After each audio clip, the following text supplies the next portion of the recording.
Alex Hormozi looks like he's cracked the code with 16 companies, but the deeper question is whether anyone, no matter how talented, can really scale across that many different industries. Everyone wants to copy Alex Hormozi, but I see a problem nobody is talking about.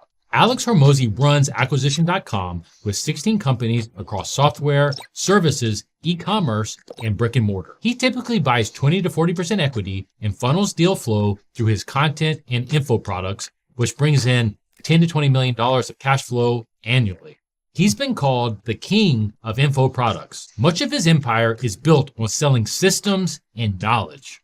But his model is hands-on and sales-driven, not Buffett's buy and hold approach. The execution risk is massive. Skills in gyms or sales don't transfer cleanly to SaaS or e-commerce. That being said, Alex proved himself pre-social media, selling gym lots for about $50 million, and I'd actually bet he pulls it off because his personal brand gives him an unfair deal flow others can't replicate. Alex's info product funnel changes everything. Most holding companies rely on bankers, brokers, or cold outreach for deal flow.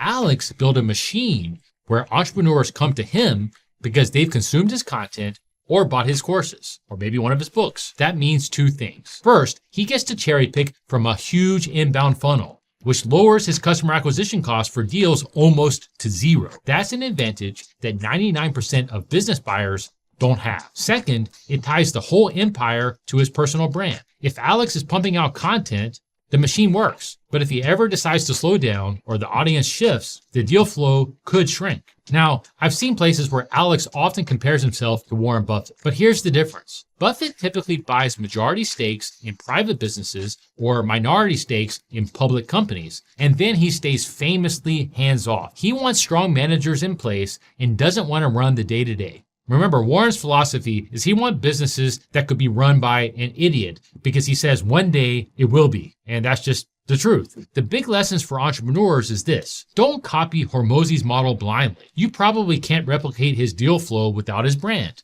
and you probably can't scale across 16 different industries without stretching yourself too thin. But what you can take away from him is the idea of distribution first, acquisition second. Build an audience, build trust, and you'll never run out of opportunity. And if you're not a content first person, the lesson is the same. Find your version of distribution, just like I did for the first 12 years of FilterBuy. It could be an email list, a local network, or a trade association, but build a pipeline that brings deals or customers to you. So if I had to grade Alex's investments, I'd give him a solid B+. The upside is massive.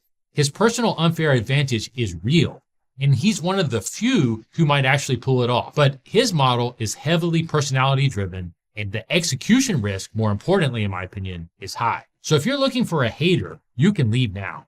I've got absolutely nothing but respect for people who step into the arena. I'm David. I'm the CEO of FilterBuy, an air filter manufacturer that makes $22 million a month. To expand my empire, I've spent over $10 million buying businesses, and every day I have to rate if a business is actually worth my time.